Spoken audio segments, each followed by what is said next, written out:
Coach, congratulations.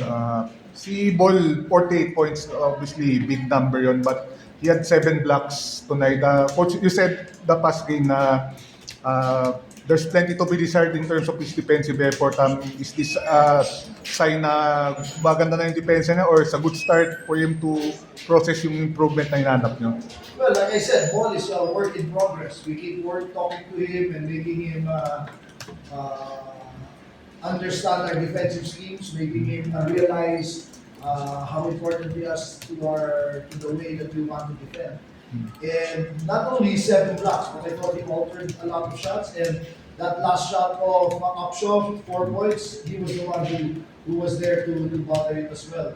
So yeah, that's one thing that I'm getting a lot of encouragement from. If he continues to be an elite defender, and that's really going to help our team a lot.